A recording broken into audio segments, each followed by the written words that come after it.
So this is made to order mini truck obsession. My name is Jay, and this here's a 2000-ish crew cab S10. I'm building a whole chassis for at the moment. Currently working on the front suspension, and yeah, there's lots of cool videos on the channel and a playlist you might want to consider seeing. Now, I'm kind of all over the place today because we just got back from Storm. Went to West Virginia, Junior and I, made a few ducats, and I'm like over here in the garage, I'm over here in the garage, and then I'm over here in the garage. And I made this today. Been wanting to do this. Gonna put a power distribution block on the side. This is removable. 2 bolts on both sides for the TIG table. We got the nice nifty grinder now. And yeah, here we are. Now, I kind of know what I need to do in this video, but I don't know what I need to do in this video. You ever get like that? That's kind of where I'm at right now. And I don't mean it. It's like I feel lost. You ever feel lost? Well, I feel lost right now. But let me show you what I've done this morning, because I've been out here since early in the morning. I had to drop my diesel off to get an inspection. That was another nightmare. I had a Florida license, now I've got a Pennsylvania license. So all of my vehicles have to get registered one by one in the state of Pennsylvania. Nightmare. But y'all don't want to hear that. I don't blame you. And here we are. We've got this whole front end done. I can't believe it. I finally got it done, except for the engine mount, which I'm actually going to work on in a little bit.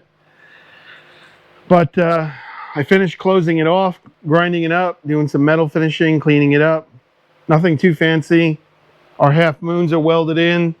I had to notch this one for some reason. The tie rod was a little close, so I made a little spot for the tie rod to kind of come through. And yeah, I got a little bit of a booger weld over there I've got to fix. This guy is a little ugly.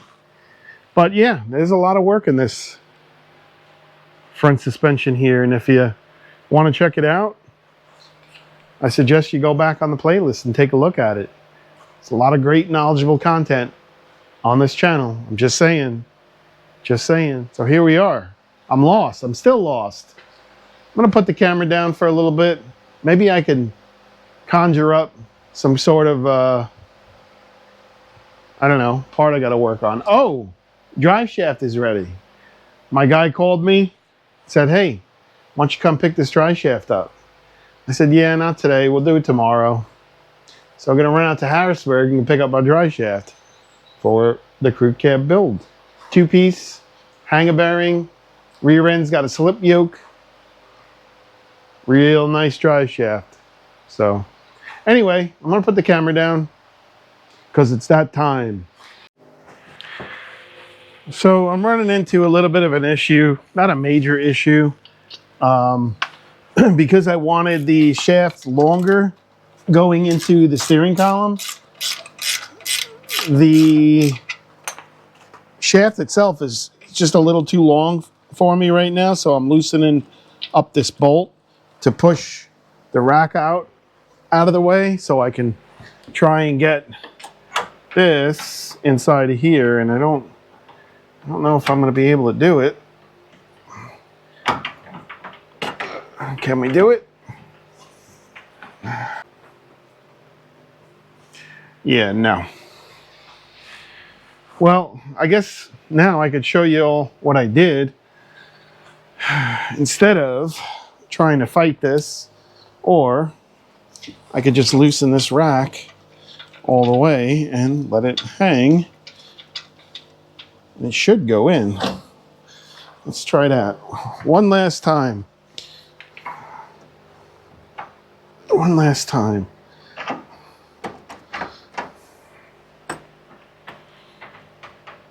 No, yes, no, yes, no, yes, no. No. Yes. No. There it is. I think.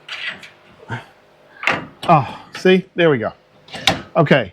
So now you can see what I'm talking about, how much shaft we have here. The other thing I did was I marked the shaft, used a 3/16 drill bit, and drilled into the tops and the sides. That way, when this screws in, it's screwing into the shaft and not on top of the shaft. Just a little added security. Now, this guy should be able to go on here like so. And I should be able to, I might have to, yeah, let's do that. There we go. Okay. Okay. There it is. This. It's a lot of work. You don't realize it, but it's a lot of work. Eats up a lot of time.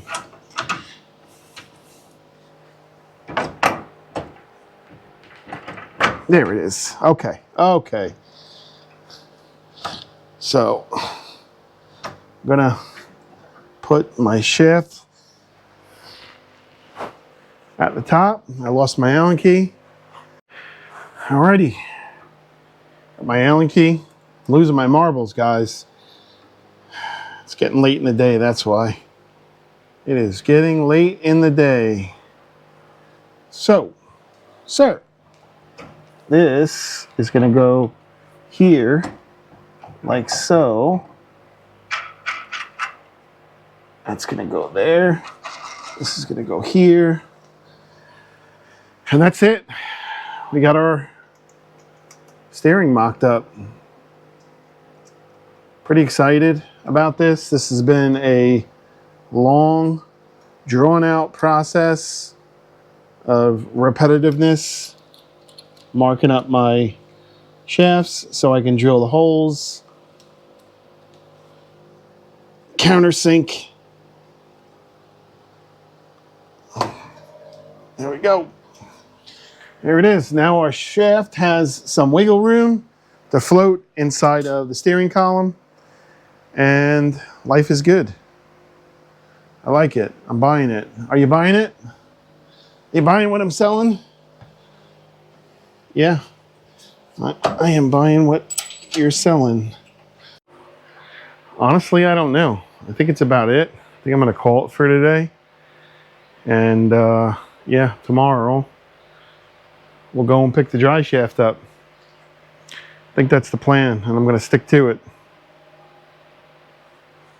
Dick. All right, so we're back. Unfortunately, it's raining out. I wanted to get the chassis out from underneath the body, so I'm going to show you the steps on how this guy right here, and Junior right here, how we're going to remove the body from the chassis without using a 2-post lift. I had one set of 12-ton jack stands. I went and picked up another set. So the goal, what has to happen in order to get the body out from the chassis, step one is get the truck up high enough, the body. High enough to where this will go underneath the rocker. That's step one. Step two, obviously make sure your body, your chassis bolts and body bolts, all your wiring, all your brake lines, your steering, make sure all that's disconnected. Because the next step, once the truck is up high enough, is going to be letting the chassis down enough to where it's on the ground, okay? Once the chassis is on the ground, then we've got to lift the body back up high enough in order to slide the 4x4 underneath the bottom of the truck. That way we can roll the chassis out from underneath the body, which is being supported by the 12-ton jack stands and the 4x4s. I hope that makes sense. So at the moment, the chassis is still connected. I've got to do the body bolts, which isn't a big deal right now. We're going to walk the back end up, click them up, the jack stands, walk the front up, click the front up, get it up high enough to where these floor jacks can fit underneath the body. So this is a slow process. You're gonna need some wood, preferably chunks of 4x4s, because eventually your jack is gonna run out of lift, and you're gonna have, that's where your jack stands come in, click them up, let the jack down, stuff some 4x4s in, and then continue jacking up higher to, you know, get to the desired height to where we can slide these under. I'm sorry to rattle. You have to understand the process, because once I put this on time lapse, if I don't explain it, you're not going to understand it. And I've done this car. This was my first, the 64 Impala right here. This was 30 years ago. I did it in the grass with 55-gallon drums. You want to talk about sketchy? Man.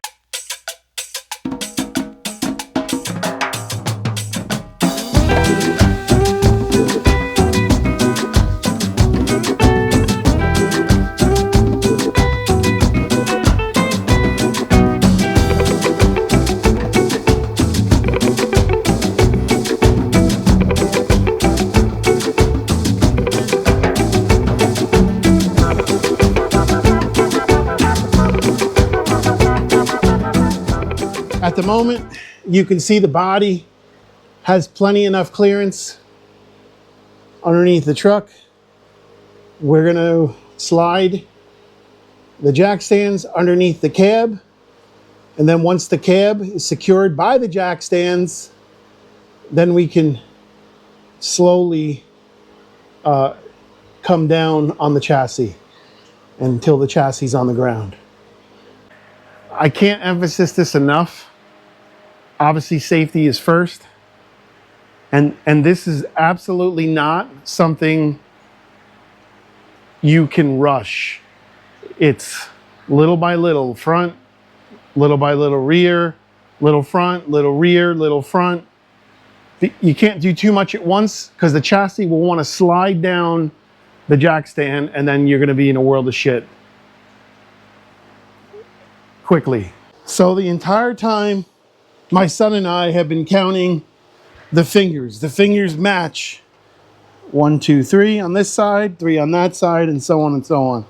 So basically what we're doing now is, you see how the body's starting to come down. We're going 2 clicks for the front, 2 clicks for the rear. 2 for the front, 2 for the rear.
So I went ahead, stripped the entire frame,